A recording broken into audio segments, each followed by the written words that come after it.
j'espère que vous allez bien en ce troisième dimanche de l'Avent. On vient d'allumer la troisième chandelle. Donc, au premier dimanche de l'Avent, on a béni Dieu pour son espérance vivante qu'il nous offre à travers les miséricordes de Dieu et le sacrifice de Jésus. Le deuxième dimanche de l'Avent, on a béni Dieu pour ses grandes consolations et la paix qu'il nous apporte, qu'il apporte à nos cœurs et à nos esprits. Et aujourd'hui, au troisième dimanche de l'Avent, au troisième dimanche de l'Avent, aujourd'hui, nous allons bénir Dieu pour la joie profonde qu'il nous apporte à travers les grandes bénédictions qu'il nous offre. Et vous allez voir, il y a lieu de se réjouir. Dans la période de l'Avent, je ne sais pas si c'est un petit peu comme ça que vous le vivez dans votre vie de tous les jours, mais on se souhaite joyeux Noël. Il y en a qui souhaitent joyeuse fête, mais joyeux Noël. Il y a des cantiques qui jouent à la radio. C'est des mélodies qui sont joyeuses, c'est des paroles qui illuminent nos cœurs. Donc, la période de l'Avent, elle est empreinte de joie. Hein, ça nous enveloppe de joie, mais pour nous, c'est important de se rappeler que la joie profonde que nous avons, ce n'est pas simplement celle des festivités ou des traditions. Il y a une joie qui est bien plus précieuse. En tant que chrétien, la véritable source de joie réside dans la naissance de Jésus que nous célébrons, que nous préparons à célébrer pendant l'Avent et que nous célébrons à Noël. Sa venue dans le monde marque le début du plan de salut de Dieu, qui est une promesse pour l'humanité, une promesse d'amour, de joie, de paix, de réconciliation. La joie de Noël est donc une célébration de l'incarnation, de la grâce et de l'amour que Dieu nous offre, une joie qui transcende le temps et qui transcende nos circonstances, qui remplit nos cœurs d'espérance et de gratitude. Il y a donc effectivement lieu de nous réjouir parce que les promesses et les bénédictions de Dieu abondent, comme nous le verrons ce matin. Le passage d'aujourd'hui, il est riche en termes spirituels et théologiques, mais bien que le mot « joie » ne s'y retrouve pas, il n'est pas explicitement mentionné, le passage respire tout de même la joie. Parce que les bénédictions de Dieu sont une source de joie pour nous. Hein, vous verrez pourquoi le texte a été sélectionné ce matin et je pense que vous serez d'accord avec ce choix. Lisons-le maintenant. Et voilà. Donc, Éphésiens 1, versets 3 à 6.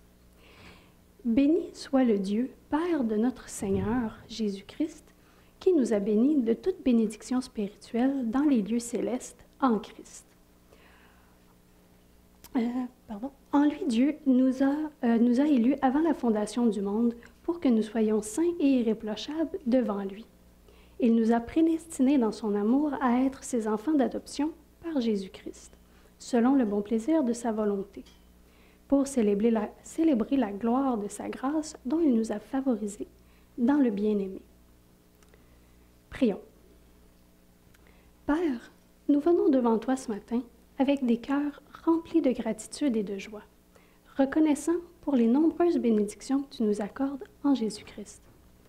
Alors que nous nous réunissons ce matin, nous te demandons de remplir nos cœurs et nos esprits de ta présence. Béni sois-tu, Dieu et Père de notre Seigneur Jésus-Christ. Nous te louons pour ton amour éternel et pour ton plan de salut parfait. Que cette vérité remplisse nos cœurs de joie et d'espérance. Nous te prions d'ouvrir nos cœurs pour que nous puissions célébrer la gloire de ta grâce et ta parole. Nous te prions dans le nom de ton Fils, notre Sauveur et Seigneur. Amen. Donc, où se cache la joie? Eh bien, elle est partout. Hein? Elle est ce qu'on appelle inférée dans le texte. L'auteur n'a pas besoin de la nommer pour que nous puissions la voir. La joie est communiquée à travers les propos de l'auteur parce que nous pouvons lire le passage comme suit. C'est mon interprétation personnelle. Béni soit le Dieu et Père de notre Seigneur Jésus-Christ qui nous offre une multitude de bénédictions. Nous pouvons nous réjouir parce qu'il nous a bénis de toute bénédiction spirituelle dans les lieux célestes, nous a élus ou choisis avant la fondation du monde pour que nous soyons saints et irréprochables devant lui, nous a prédestinés ou appelés dans son amour à être ses enfants d'adoption par Jésus-Christ selon le bon plaisir de sa volonté.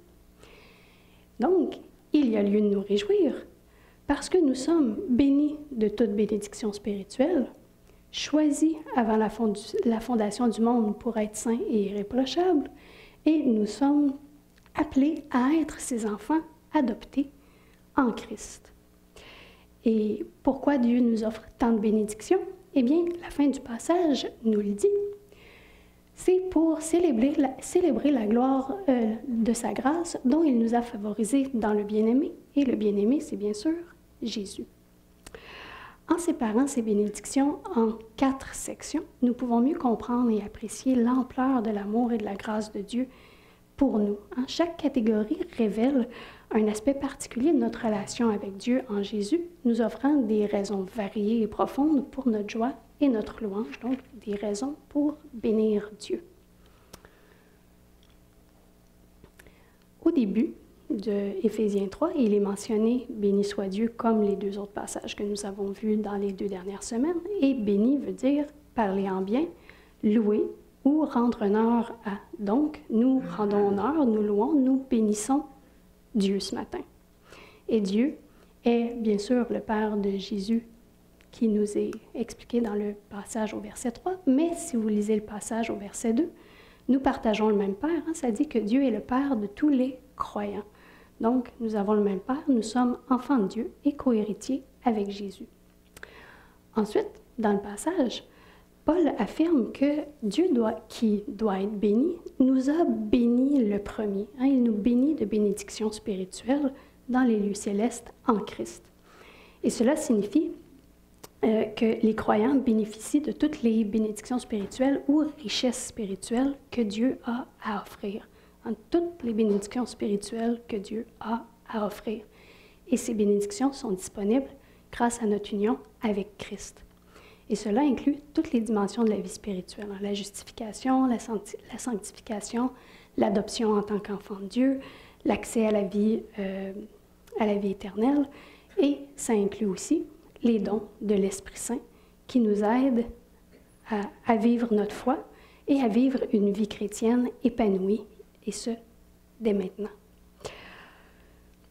En reconnaissant toutes ces bénédictions et en se les appropriant, nous réalisons que ce que nous avons et ce que nous aurons, ce que nous sommes et ce que nous serons, c'est tout dû à la grâce de Dieu et à notre union avec Christ. Ce que nous avons et aurons, ce que nous sommes et serons, c'est dû à la grâce de Dieu et à notre union à Christ. Et toutes ces bénédictions, eh bien, ça apporte de la joie, parce que ça démontre justement l'amour et la grâce de Dieu envers nous. Et c'est bien sûr une joie qui va découler de ces bénédictions. Et cette joie, elle est profonde et durable parce qu'elle est ancrée dans quelque chose qui est immuable. Elle est ancrée dans l'amour de Dieu et sa grâce pour nous. Et cette joie, eh bien, ça dépasse toutes les circonstances temporaires possibles que nous vivons sur Terre, et même si nous vivons des moments plus difficiles. Ensuite, au verset 4, ce verset nous enseigne que Dieu nous a choisis en Christ avant la fondation du monde. Donc, cette affirmation souligne que l'amour éternel et l'intention de Dieu étaient là même avant que nous existions, avant la fondation du monde. Ça signifie que notre relation avec lui, elle est précieuse, elle est planifiée, et ce n'est pas le fruit du hasard. Et le but de ce choix intentionnel de Dieu, c'est que nous soyons saints et irréprochables, c'est-à-dire que nous soyons mis à part pour Dieu, pour lui, et vivre une vie qui reflète son amour, sa joie, sa paix et sa justice, sa pureté. En d'autres termes, Dieu nous appelle à vivre d'une manière qui lui plaît et à être conforme à son caractère en tant que chrétien. Et être choisi, eh bien, c'est une source de grande joie parce qu'elle montre à quel point Dieu nous valorise et veut une relation avec nous, une relation intime avec nous. Elle nous rassure que notre vie a bien un but et que nous sommes aimés de manière inconditionnelle. De plus, ce choix avant la création du monde prouve que notre relation est bien précieuse. Il s'est avancé devant nous avant même que nous existions. Et non seulement ça, mais Une fois qu'il nous a choisis, il nous a rechoisis à nouveau. Hein? Il a refait sa relation avec nous, il a rétabli la relation brisée lorsqu'il a offert son Fils sur la croix afin que nous puissions être dans sa présence et pouvoir avoir accès à nouveau à la vie éternelle. Il nous a choisis 2 fois. Nous devenons saints et irréprochables à travers l'accomplissement des promesses en Christ. Nous ne sommes donc pas simplement des créatures parmi tant d'autres, mais des enfants de Dieu qui sont choisis et aimés. Ensuite, dans Éphésiens 5, Paul nous rappelle que Dieu nous a appelés dans son amour à être ses enfants d'adoption par Jésus. Et cette prédestination ou cet appel montre une intention en arrière, une intention aimante de Dieu de nous inclure dans sa famille. Il ne s'agit donc pas d'un choix arbitraire, mais c'est le choix dû à un amour qui est intentionnel. L'adoption en tant qu'enfant de Dieu signifie que nous sommes pleinement intégrés dans sa famille, autant que Jésus. Et cela va au-delà d'une simple relation créature-créateur, c'est une relation parent-enfant qui est une relation d'amour. Et cette adoption nous confère des droits et des privilèges en tant qu'héritier de Dieu et en tant que co-héritier avec Christ, comme nous le rappelle Romains 8, verset 17. Et savoir que nous avons été appelés dans l'amour de Dieu pour être ses enfants d'adoption est une source immense de joie, car elle nous assure que notre relation avec Dieu est fondée sur son amour et sa grâce. Voyez quel amour le Père nous a témoigné pour que nous soyons appelés enfants de Dieu. Et nous le sommes. Si le monde ne nous connaît pas, c'est qu'il ne l'a pas connu. Dans Jean 1, chapitre 3, verset 1. Donc nous sommes vraiment ses enfants. Et savoir que Dieu désire nous appeler ses enfants nous rappelle que nous sommes aimés et acceptés et que nous avons une place spéciale dans le cœur de Dieu. Nous sommes ses enfants. En chacun de nos enfants a une place spéciale dans nos cœurs. Alors imaginez la place que nous avons avec Dieu. Nous avons donc une place spéciale, une identité en tant qu'enfants de Dieu, une identité chrétienne et un rang remarquable en tant que frères et sœurs de Jésus. Nous sommes en sécurité avec notre Père. Nous ne sommes pas seuls ni abandonnés. Nous faisons partie d'une famille. Notre Église locale est une famille, mais nous faisons aussi partie de la grande famille de l'amour de Dieu. Nous sommes aimés, protégés et guidés par notre Père. Et pour terminer le passage, au verset 6, nous sommes invités à célébrer la gloire de sa grâce divine, parce que le but de notre adoption, eh bien, c'est de célébrer Dieu et de se rappeler les faveurs qu'il nous a offertes en Christ. L'adoption en tant qu'enfant de Dieu, ce n'est pas seulement pour notre bénéfice, mais c'est également un but pour témoigner de son amour, pour être des lumières dans le monde. Ça met en lumière, ça célèbre la gloire de Dieu. Nous devons proclamer sa parole, mais proclamer la gloire de Dieu en parole et en action, ici. Comme ça a été mentionné pendant les témoignages, on veut que notre Église laisse un trou. On veut avoir témoigné, on veut avoir aimé le monde, on veut avoir témoigné de l'amour, de la puissance de Jésus, ici-bas, sur terre. Eh bien, et tout cela, ça nous amène à avoir de la gratitude et de l'émerveillement devant tant de bénédictions que nous pouvons aussi témoigner aux autres. Et en tant qu'adoptés, donc, nous sommes des témoins. Des témoins de quoi? Eh bien, d'un amour qui est immérité. Cette adoption manifeste la richesse et la profondeur de la grâce divine et de la faveur que Dieu accorde à l'humanité. Cette grâce, eh bien, elle nous est accordée, bien sûr, en Jésus, qui est le bien-aimé.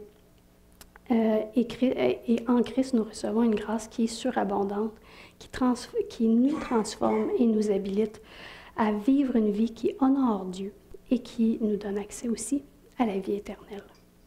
Donc, c'est par Jésus que nous sommes réconciliés avec Dieu et que nous recevons toutes les bénédictions spirituelles et la vie éternelle, que nous sommes réconciliés avec Dieu. Et tout cela, ça fait resplendir la gloire de Dieu sur terre. À Noël, nous recevons des cadeaux, en rappel des cadeaux que Jésus lui-même a reçus des rois mages. Mais le plus beau cadeau que nous pouvons recevoir n'est pas matériel. Par la grâce et la bonté infinie de Dieu, Dieu nous accorde son amour son pardon, sa joie, sa paix et sa faveur malgré nos imperfections. Il se réjouit de nous donner à nous, ses enfants, toutes ces bénédictions spirituelles.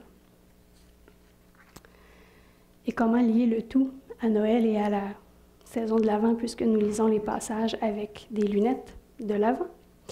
Béni de toute bénédiction spirituelle en Christ, eh bien, le passage parle de bénédiction spirituelle en Christ. La naissance de Jésus marque le début de l'accomplissement des bénédictions. En venant sur terre, Jésus apporte paix, amour et réconciliation. Choisi pour être saint et irréprochable, eh bien, le fait que Dieu nous ait choisis avant la fondation du monde est un plan qui commence à se manifester concrètement sur terre et à être accessible avec la venue de Jésus. Noël célèbre le moment où Dieu commence à accomplir son plan de salut, apportant une joie immense à ceux qui reconnaissent ce don. Appelés et adoptés en tant qu'enfants de Dieu, eh bien, par la naissance de Jésus, nous recevons la possibilité de devenir enfants de Dieu, adoptés dans sa famille par notre foi en Christ. Et cette réalité, eh bien, c'est une joie infinie, car elle signifie que nous avons une place éternelle dans sa famille. Invités à célébrer la gloire de sa grâce et notre faveur en Jésus, eh bien, Noël, c'est un moment de célébration de la grâce de Dieu manifestée par l'envoi de Jésus. Ce geste de grâce divine dont nous sommes les bénéficiaires, eh bien, c'est la raison majeure de notre joie. Et Noël aussi, il faut se le rappeler, c'est le moment où Dieu a touché terre, où il s'est fait chair, où il s'est rapproché de nous, où le séculier et le divin a cohabité et continue de cohabiter. C'est au moment où nous pouvons inviter les gens de notre entourage, croyants ou non, à se rapprocher de Dieu, à se rapprocher de Jésus et à explorer la raison de notre joie. Les inviter à célébrer la gloire de Dieu, pouvoir leur expliquer à notre tour. Pour conclure, parce qu'encore une fois, les pieds, comme le 1er décembre, je pense que vous pouvez affirmer comme moi qu'il y a lieu de se réjouir, parce que les promesses et les bénédictions de Dieu sont abondantes. Elles sont surabondantes, même englobantes. Elles touchent chaque aspect de notre vie, passé, présent et futur. Dieu nous bénit et nous offre des dons par le Saint-Esprit. Donc, il nous a bénis et en plus, il nous offre des dons pour notre vie actuelle. Avant même la création du monde, il nous a choisis pour être saints et irréprochables, témoignant ici de l'intentionnalité et de la valeur précieuse de notre relation avec lui. Par l'œuvre de Christ, il nous a appelés à devenir ses enfants, nous donnant une place de choix dans sa famille et nous réconciliant avec lui. Et en plus, il nous offre il nous ouvre les portes de la vie éternelle. Il nous invite aussi à célébrer sa gloire et à être des témoins dans le monde en proclamant les bienfaits immenses que nous recevons. Alors, bien que le mot « joie » ne faisait pas partie du passage de ce matin, vous avez pu constater qu'il en était tout de même imprégné. Ce passage illustre la joie qui nous anime tout au long de l'année, mais qui est encore plus brillante, qui brille encore plus intensément dans la période de l'Avent qui nous mène à Noël. Si vous le voulez bien, terminons par un mot de prière. Père, nous te remercions pour ta parole et pour les promesses et les bénédictions abondantes que tu nous accordes. Nous reconnaissons ta bonté et ta grâce infinie qui nous entoure chaque jour. Merci de nous bénir avec toute bénédiction spirituelle, de nous choisir pour être saints et irréprochables, de nous adopter en tant qu'enfants par Jésus et de nous inviter à célébrer la gloire de ta grâce. Que cette période de l'Avent soit pour nous un temps de profonde joie et de gratitude, alors que nous méditons sur ton amour et tes bienfaits.